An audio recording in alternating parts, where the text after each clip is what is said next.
வணக்கம், welcome to சைவ சமையல். இன்னைக்கு நம்ம என்ன பார்க்க போறோம்னா கேசரி எவ்வளோ சிம்பிளாக ஈஸியாக செய்யறதுன்னு பார்க்க போகிறோம். அதுக்கு ஃபஸ்ட்டு நம்ம என்ன பண்ண போகிறோம், கடாயில் அடுப்பு பற்ற வச்சுட்டு கடாயை அடுப்பில் வச்சுட்டு கொஞ்சம் நெய் சேர்த்துக்கிறோம். நெய் சேர்த்துட்டு இந்த முந்திரி பருப்பு போட்டு முதல்ல நல்லா பொன்னிறமாக வர்ற அளவுக்கு வறுத்து எடுத்துக்கலாம்.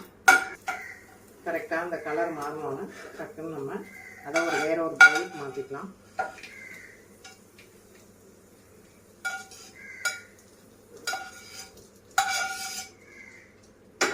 அதே நெய்யை வச்சு நம்ம ஒரு டம்ளர் ரவையை நல்லா வறுத்து எடுத்துக்கிறோம்.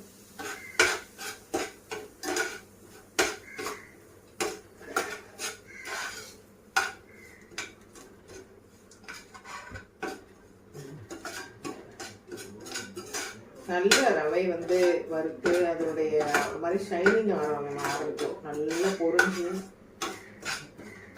நல்ல ஷைனிங் ஆரம்பிச்சோன்னா அந்த நெய்யெல்லாம் அப்சர்வ் பண்ணி நல்ல ஃப்ரீ ஃப்ளோவாக இருக்கும்.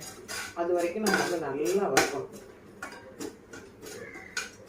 சிம்மில் வச்சு நல்லா வறுத்துட்டு ரவை பாருங்கள் நல்லா வறுத்து நெய்யெல்லாம் அப்சர்வ் பண்ணி நல்லா ஃப்ரீ ஃப்ளோவாக ஆட் பண்ணு.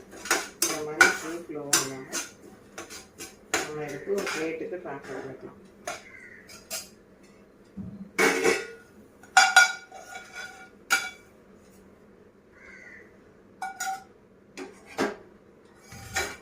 அதுக்கப்புறம் இதில் டம்ளரால் ஒரு 1.5 டம்ளர் தண்ணி சேர்த்துக்கலாம்.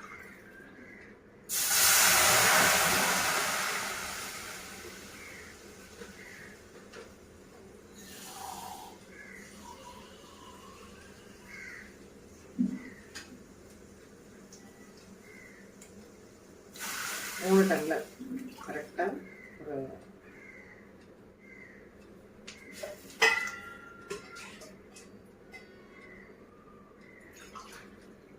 அதில் ஒரு 1/2 டம்ளர் சேர்த்து ஒரு 3 டம்ளர் சேர்த்துச்சு சேர்த்து நல்லா கொதிக்கணும். தண்ணி கொதிக்கட்டும். தண்ணி நல்லா கொதிக்க ஆரம்பிக்குது. நல்லா கொதிக்க ஆரம்பிச்சோன்னா இந்த ரவை எடுத்து சேர்த்துக்கணும்.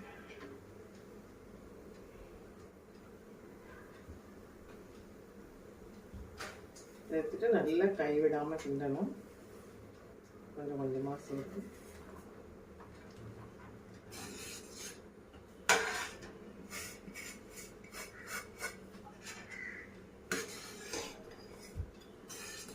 நல்லா ரவையை நல்லா கிண்டி விட்டு கைவிடாமல் கிளறி நல்லா பாருங்கள். நல்லா ரவை நல்லா வெந்து வரும். நல்லா கட்டியெல்லாம் இருந்தால் நல்லா இந்த மாதிரி கரண்டி வச்சு நல்லா மசிச்சிடும். உங்களுக்கு டக்குன்னு செய்ய வரலன்னா அடுப்பில் சிம்மில் வச்சுட்டு கூட மெதுவாக செய்யணும். நல்லா செஞ்சு பார்த்தீங்கன்னா இப்படியே ரவை நல்லா ஒரு லிக்விடாக ஒரு கன்சிஸ்டன்சி வரும்.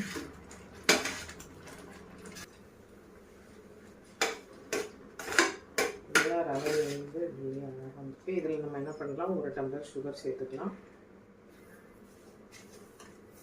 சுகர் சேர்த்து நல்லா கைவிடாமல் கிண்டணும்.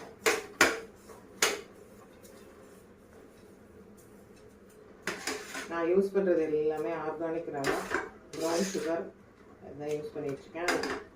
எந்த நோ ஆர்டிஃபிஷியல் கலர்ஸும் நான் யூஸ் பண்ண மாட்டேன்.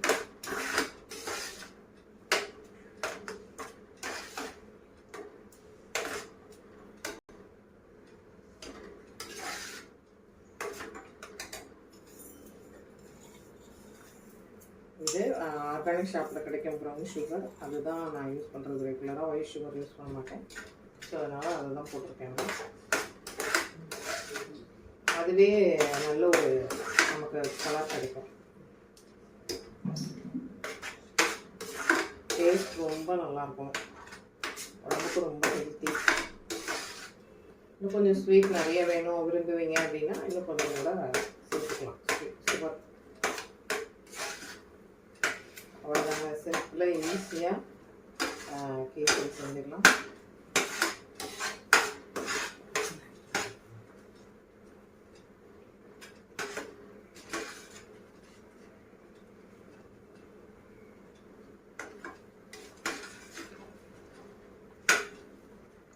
இப்போ கொஞ்சோண்டு நம்ம நெய் சேர்த்துக்கலாம். ஒரு 2 ஸ்பூன் நெய் சேர்த்துக்கலாம்.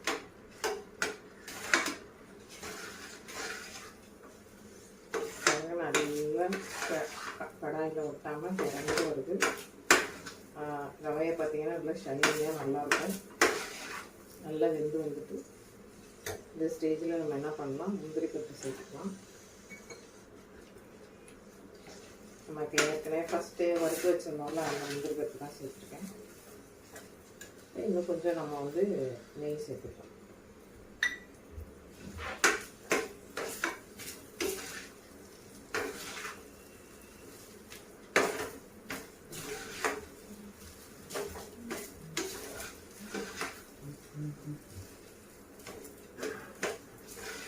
அருமையான ரவா கேசரி ரெடி ஆயிடுச்சு. நம்ம வந்து ஒரு பவுலுக்கு மாற்றிக்கலாம்.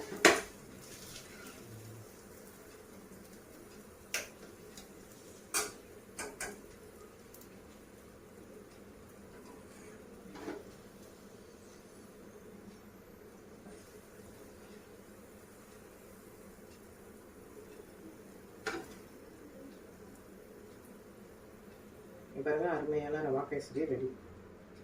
தேங்க்யூ. நன்றி. இன்னொரு ரெசிபியோட இன்னொரு நாள் சந்திப்போம். வாழ்க.